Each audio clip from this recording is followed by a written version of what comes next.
There we go. All right, guys, so we're going to cover a couple things today. So first thing, we're going to cover, I'm going to get the small stuff out of the way first, and then we have a huge teaching part that I'm very excited to teach on today. The first part is just making sure you guys real quick know, because we still have some people that haven't fully submitted their goals for Q1, making sure that you know exactly how to do that. That'll take probably 3 minutes. And then I'm going to share a quick story about my field recruit from yesterday and what I said to get him to submit his questionnaire, because I think it's very important.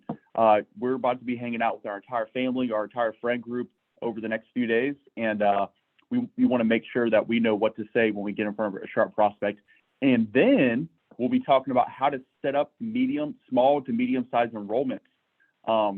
Because there's been a lot of chatter on Voxer of, hey, how'd you have this big week? How was Trish writing 20,000 a week? How'd you write 27,000 last week? Well, guys, we're setting up enrollments and how to do that, how to have the right mindset. I think that's very important to know that skill set as well. So we'll kind of wrap up with that, a bunch of good notes that we can take on that. So let me share my screen to the goal setting piece that we have. Guys, our goals setting is so much easier than it was 8 years ago. I remember we used to do all our goals on paper and reverse engineer all these numbers that you're looking at. We used to have to do this manually without a computer to help us out. So think about all these numbers on this chart. We used to have to literally write this in there and do the math to figure it out. It took hours, and now it takes 5 minutes. So there is literally no excuse why you should not have your goals done. If you don't understand how to do it, that's okay. Shoot a quick text and we'll show you how to do it. But this is part one. So all you have to do is put in your sales contract level at the very top here. Okay, so if you're at a 50%, you would put 0.5. If you're at a 30% contract, which if you're brand new, that's what you're at, you would put 0.3. But make sure you put the decimal in front of it, because if you don't put the decimal in front of it, it's going to throw out wacky numbers. I've had a lot of people say, hey, my numbers are weird. Did you put the decimal point in front of that? It's 0.3. If you're at a 35% contract, it's 0.35, right? So that is crucial that you have that in there like that, so your numbers are accurate. Your renewal rate calculation, it tells you right here in the right, if you're at a 1% renewal calculation, you would put in 0.009, 0.18, or 0.27. That's pretty simple.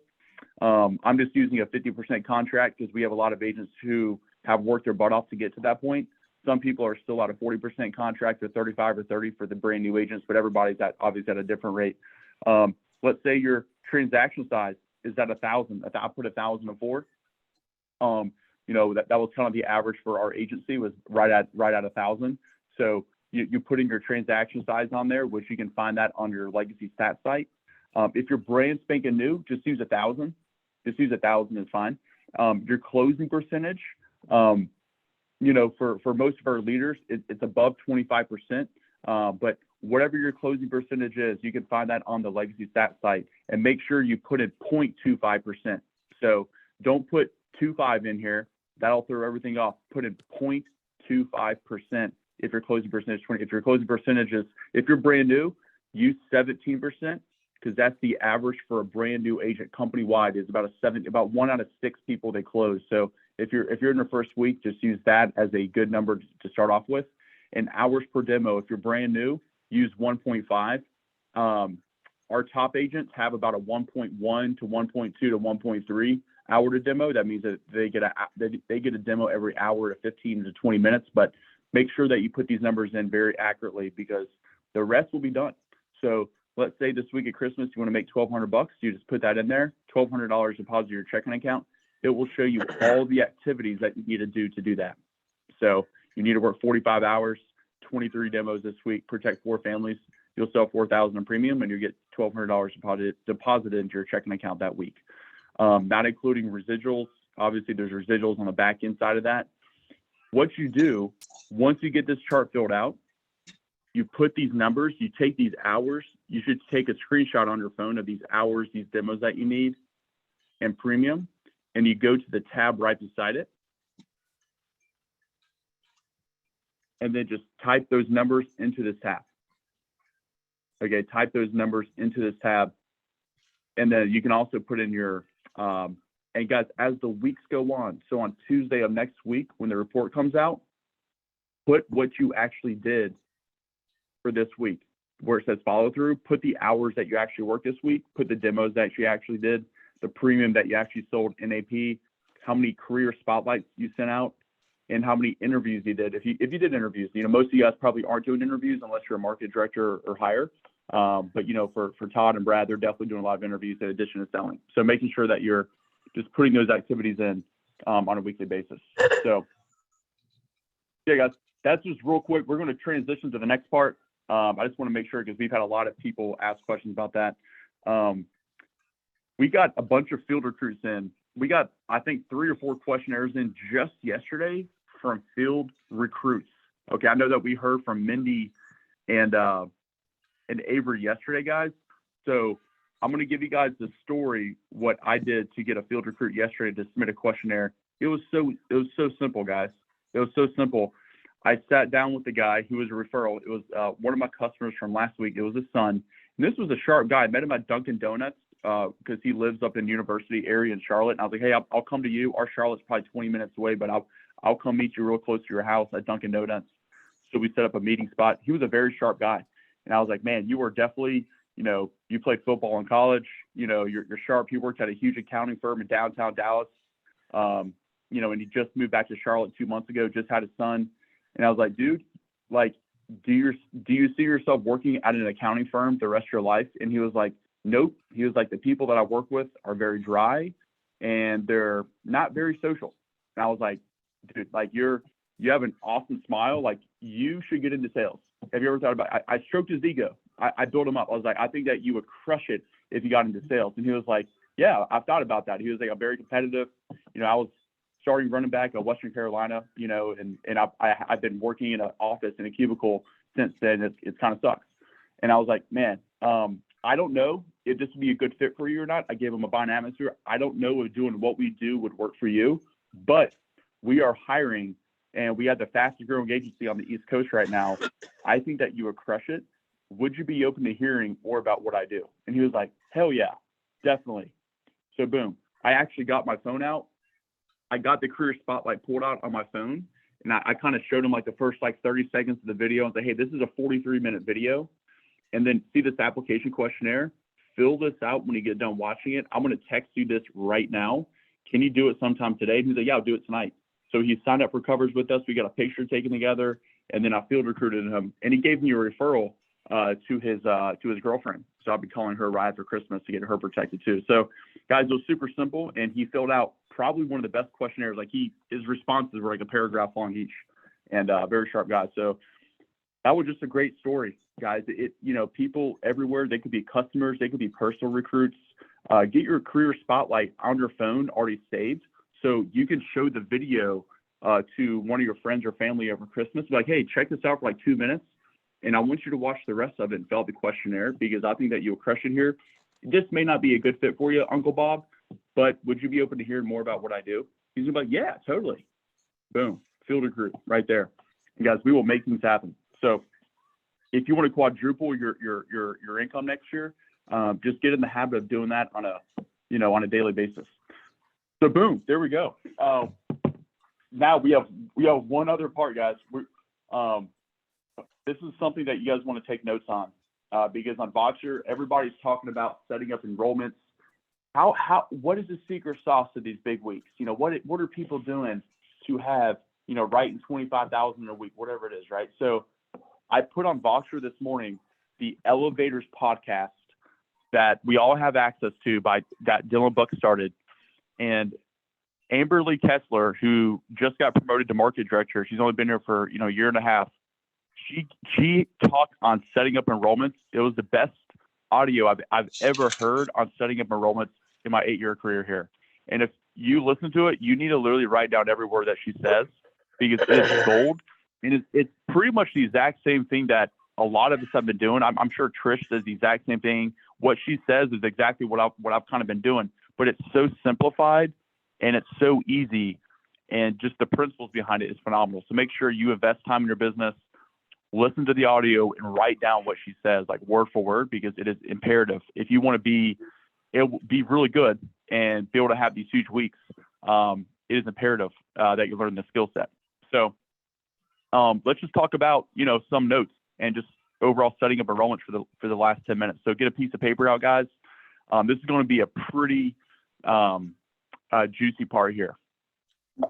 So one of the biggest things is having the mindset whenever you are actually approaching businesses, you don't want to be whale hunting. Okay, when you walk into a business, our goal is who are we going to protect right now? If you have the mindset of setting up an enrollment, you're not going to set up any enrollments. Okay, you have to have the mindset, I'm going to go protect families. Enrollments come as a byproduct of you protecting families and just showing people how awesome our product is. We need to get very assumptive in getting your sit down, because it is significantly easier setting up enrollments when you're sitting down somewhere than if you're talking to them standing up in an approach. If you're trying to go in and approach them and setting up an enrollment approaching, you're not going to get anywhere. That's not the way that we teach. That's not the way that we do business here. Okay, so avoid standing as much as possible if you want to set up an enrollment at that company. Okay, even if you're in Tractor Supply, if you're sitting down on a bag of grain in the back in the conference, it really doesn't matter. Like, which I've done that before, you know. So, because people are more relaxed, they're better at making decisions, and it's a better conversation if you're actually sitting down somewhere. Okay, so our goal is to protect them first, and then we transition to talking to their employees. So what that looks like, it's the exact same demo. Everything is when you're sitting down with the manager, CEO, office manager, whoever it is, the highest up person in the business that you're talking to, you build rapport, do the exact same introduction as you do everybody else. And right when you start your buying atmosphere, so on the page, the three reasons why page, you go through the 3 reasons why everybody gets it. The hardest part of our job, you've already read them some claims. You talk about the A+, BBB, AM Best. You know, we're the insurance company for the Dallas Cowboys. Texas Rangers, been around since 1900, right? And then you transition to your buying atmosphere. Well, this is one little extra line that you add in there, because your goal is to get them protected, but also set up an enrollment. So this is what you say. So Van, I'm going to show this to you just like anybody else. When I get done, if this makes sense for you, that's awesome. You know, if not, it's no big deal. But either way, when we're done, let's find a way to make this available to your employees. Does that sound good? Boom, that's it. So that's what you say right before you start your buying atmosphere. I'm going to repeat that because I want you guys to write this down. I'm going to show this to you just like anybody else. Whenever I get done, if this makes sense for you personally, that's great. If not, no big deal. Either way, when we're done, let's find a way to make this available to your employees. Does that sound fair enough? Does that sound good? Boom. And be nodding your head. It's very confident, very assumptive. Notice I don't say, and is this something that we can make available? You know, you're not asking any yes or no questions. You're just simply saying, let's find a way to make this available to your employees at the end. Does that sound fair? Boom. And then you do your buying atmosphere with them. I'm going to show this to you just like anyone else. And either way, when we're done, let's find a way to make this available to your employees. Does that sound good? And be nodding your head. So that's when you're sitting down with a business that's got more than a couple people that you want to come back and catch up with their employees. So you do that right before your buying atmosphere. Then everything else is the exact same. Everything else, your buying atmosphere, you start off with your buying atmosphere, do it with them. You got to give them a firm buying atmosphere, do the same demo, transition. Everything's the exact same. So you're just putting the notion in their head that you're going to be setting up an enrollment. Now, let's kind of fast forward to the end of the demo. Let's say they do not buy. Who was that?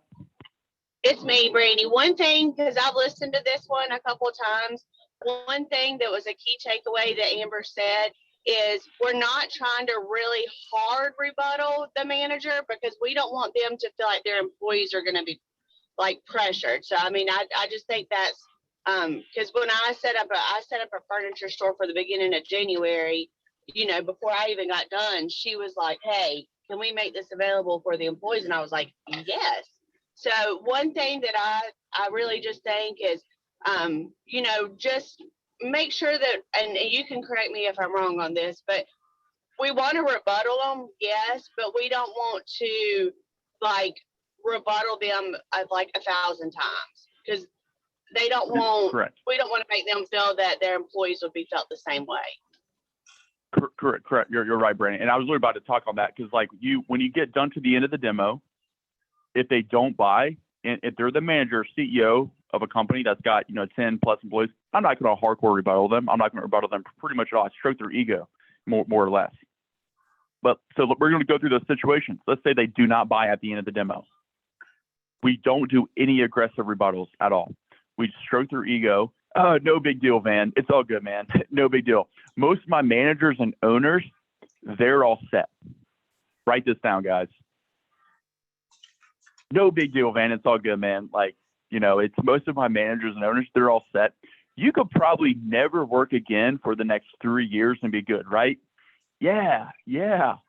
But Van, would you agree most of the employees, if they were to miss 2 weeks or 6 months or God forbid longer than that, most of them will be flipped upside down financially. They'd be devastated. Wouldn't you agree? Nodding your head. You say, wouldn't you agree? Nodding their head. And guess what? They're going to nod their head as well. They're going to agree with you. So the good thing about working with us, Van, is that there's no payroll deductions. There's no messy paperwork that you have to do. There's no cost to your business. So what I normally do, like we do with Thomas Construction, Chase Bank across the street, so-and-so business, drop names, right? Always be sprinkling, dropping names at all times. I just catch up with each employee for about 5 to 10 minutes. And if it's for them, we'll get them protected. And if it's not for them, that's okay too. We'll just cross them off the list just like we crossed you off. Okay? Boom. Fine atmosphere, baby. So I'll repeat that. So what we'll do, just like we do with Thomas, so what I normally do, and it's very assumptive words that come out of your mouth, just like we do with the bank and everybody else, I just catch it with each employee for about 5 or 10 minutes. If it's for them, that's great. We'll get them protected. And if it's not, that's okay too. We'll just cross them off the list just like we cross you off. Now, if it's a very small business, let's say it's got 5 or less employees, I just start right there. I start headhunting right there on the spot. So I'm like, cool. So Van, who should I grab first? I stand up and I'm looking around and I'm being assumptive. Who should I grab first? That one action right there will make you so many more families protected in your business. Great. Who should I grab first? Don't ask them for a day. If it's a small place, be assumptive. Action creates reaction. How about this guy? What is his name over there? Perfect. So whenever I meet with people for a few minutes, is it okay if I meet them right here, or is there a better office or break room that I should meet them at?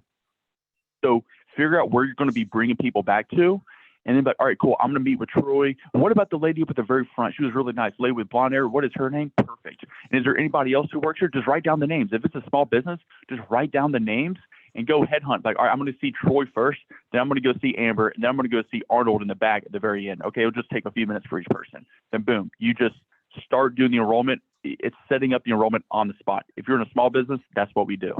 Okay. And if they buy, awesome. So let's kind of go through if the manager bought. So let's say that Van actually buys from us. He's the manager. So this is super simple. You say, awesome, Van. So you obviously see the benefit of this and how it helps out. Can you see how making this benefit available to your employees could really help them out in a difficult time? Nodding your head. And they're obviously going to say yes. Perfect. So what we normally do is I'm going to grab each employee for about 5 or 10 minutes. And if it's for them, great. We're going to get them enrolled just like you. If not, it's okay too, man. We'll just cross them off. Okay. But they just got to know that the main point is it is no big deal. We do this with everybody. It's not a big deal at all. This is how we do it. You got to have a big buying atmosphere oozing out of you the entire time. And make sure there's no payroll deductions. There's no cost to you. So who should I grab first? What about this guy? And you just headhunt. Be very assumptive. So this is a key point. What we don't do. This is a language that you cannot have if you want to set up enrollments.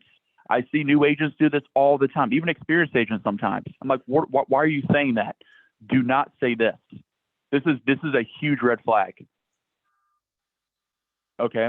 When you ask questions like this, so do you think this would be good for your employees to have? That's a yes or no question. That's a terrible question.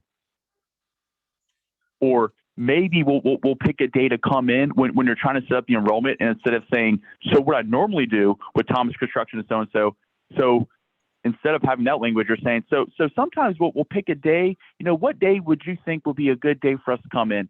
Terrible way to set up an enrollment. That's not very assumptive. It's not direct. And you're asking, do you think this would be good for your employees? They're going to say, let me ask them, and then I'll get back to you. I'll send them an email, and we'll get. And we already know how that's going to end up, right? You got to be very direct and straightforward, and very assumptive language. Assumptive language, direct and straightforward, is key. So a couple last points here, guys. Getting a date to set up for the business. We need to get a date set up for the business. So obviously, if it's a small mom and pop businesses, it's not a big deal. We're going to headhunt people right then and there. We're going to get people signed up there on the spot. But let's say it's like, 5, 10, 15 plus employees. And, it's a kind of business that you probably aren't going to sit down with them right then and there and sell everybody, right? You need to have a date to come back. And this happens all the time, right? So essentially, would now be a good time to grab your staff, or would you prefer me to come back later in the week? So if it's a bigger business, I very direct and assumptive. So would now be a good time to grab your staff one by one, or would you prefer me to come back later in the week? Okay. Now, this is the key part. If they're obviously not that busy, like if you're looking around their shop and it's not that busy, I don't even give them that option. I just say this. So who should I grab first? Perfect. Who should I grab first? Now if they seem busy, if people are running around, then we give them the option to come back by later that week. Okay. But 90% of the time, we're trying to talk to everybody as soon as possible today. Okay. If that's not possible, sorry, if you're coughing, please mute your phone. There's some serious coughing going on. So let's say that we have to come up back because it's a bigger business. They're busy. They're, hey, not right now. Christmas, boom. You got New Year's. You got to come back January. No big deal. It's called asking funneling questions to get a date set up. So you start big and then you get very specific. So this is the way I do it for most weeks. Is like, hey, let's say that you're in there on Monday or Tuesday. Be like, okay, perfect. Van. So you obviously see the benefit for this to offer to your employees. And you guys obviously seem pretty busy right now, but are you guys more busier at the beginning of the week or the end of the week? Are you guys more busier at the beginning of the week or the end of the week? Okay, and let's say they say the beginning of the week is busier. Okay, perfect. So the end of the week is a little bit slower. Okay. Are you, is it the beginning of the day or the end of the day less busy for you guys? Okay, so the beginning? Perfect. Okay, awesome. So I have Thursday at 9 a.m. and Friday at 8:30 a.m. available. Which one works better for you for me to catch up with your folks? I have Thursday at 9 a.m., Friday at 8:30 a.m. available. Which one of those works better for me to catch up with your folks? And then when you ask this question, it's critical that you're looking down on your calendar at your phone or your iPad. You're looking at your calendar. You're not making eye contact with them. You're assumptively, just like when we get the address when we're getting somebody's address on the application, it's the exact same thing that we're doing here. Looking down, assumptively looking down. And when they say Thursday, perfect, awesome. So that's part one to set up the enrollment. Then part two is to know where you're going to sit down with and pull each person. So whenever I come back on Thursday at 8:30 a.m., is this a good place right here for me to pull each person, in your office, or would you rather me talk in the other office right over there, or, or would you prefer me to just talk while they work, and just figure out where they are. You guys have a break room. Just figure out where you're going to be bringing people ahead of time. You want to get that done ahead of time, not the day of. Okay, that makes the enrollment always go smoother when you're super prepared for it. And usually, if you've already worked with other businesses like them, like I've worked with a bunch of post offices, so I know when I go to the post office, I'm going to be sitting down with people in the break room in the back. Like I already kind of know, like that's what I'm going to do, right? So, and if I'm in a daycare, I already know I'm going to be sitting down with the ladies during nap time, right beside the kids when they're sleeping, right? I mean, that's just the way daycares work, right? So every business is different. The longer you do this, the more you have a know-how on where you should sit down, okay? But you may have to ask if you're brand new here. So part three, to finalizing the enrollment, making sure that there's no backouts and there's no, weird things that come on when you show up the next day or whatever. You want it to go smoothly. So finalizing is very crucial. You tell the HR or the office manager, whoever you set it up with, you tell them on how it's going to work. Perfect. So Van, I'll be here Thursday morning at 8:30. I'm going to have donuts for everybody. It's going to be awesome. How many donuts should I get? Like, how many people are actually going to be here? Okay, you're going to have all 8 of your folks here. Perfect. So, if it's that, if it's only 8 guys, I'm not going to even ask for your roster. I'm just going to get the names. So I'm just going to need everybody's name from you. So I know who to pull, and I'll cross them off as I go. So give me your single guys first, any single parents, and then get the married couple. So just get the single guys' names written down first, single parents, then the married. And it helps me, and the reason why I want to know that is it helps me stay organized because we have different policies for different people, so I know what to show them whenever I sit down. And that way, because we know, guys, when we start an enrollment, we want to see the single people first or single parents because they can make their own financial decision without talking to their spouse.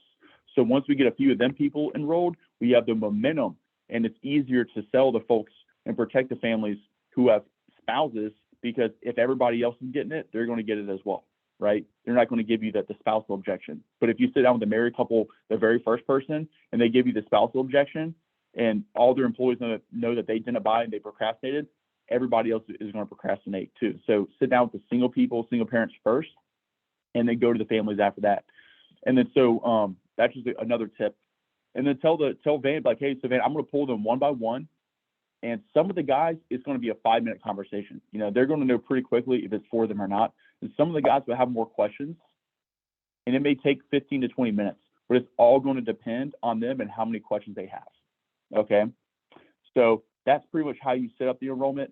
And guys, one last little thing, and then we'll close, is let's say you're sitting down with a business and they're giving you an objection. Like, there's several objections that I'm going to give you guys, probably the most common. I don't think my guys would be interested. We had Aflac come in here a few months ago and nobody bought it, or, oh, let me send an email to them and see if they're interested, right? Like, we've all gotten that before, right? So what we do, is the biggest thing is being very relaxed, nonchalant, have a huge buying atmosphere, no pressure, knowing that our job isn't to sell everybody. It's just to show them an option to protect themselves. Mr. Jones, Van, if it's for them, great. If not, it's no big deal. If it's for them, great. If not, it's no big deal. We do things differently than they do, and just make sure that you let them speak and get done with their objection. And then just say, hey, just pause and wait for about 2 seconds after they get into talking, and say, hey, what we do is totally different. Choice of 2 positives. So would Thursday work better for me to come in and talk to your folks, or Friday? I hear that a lot, Van. We do things differently. If it's for your employees, great. If not, it's no big deal. I'll cross them off. So would Thursday work better for me to come in, or would Friday be better? And just give them a choice of 2 positives. So if they're giving out a lot of objections, just say it's not a big deal. If it's for them, great. If not, it's no big deal. Our job is not to close everybody. We're just going to show them another option. We do things a lot differently. Okay, so don't focus hardcore on the objection, because that's never that's called fencing with somebody. If you're fencing with somebody, we usually always lose. Okay, so guys, that's it. That was a ton of content right there. And I would highly recommend, guys, listening to Amber Lee's podcast, because I got a lot of that content from that, and just from prior experiences. And I would highly recommend taking good notes, using it. Are there any takeaways from the call today? I think that it's just, she makes that so easy. And I would recommend everyone listening to the class method on there also, because I catch myself sometimes saying, well, we do things differently than Aflac, and we should be saying, hey, we work really well with Aflac. They do some things we do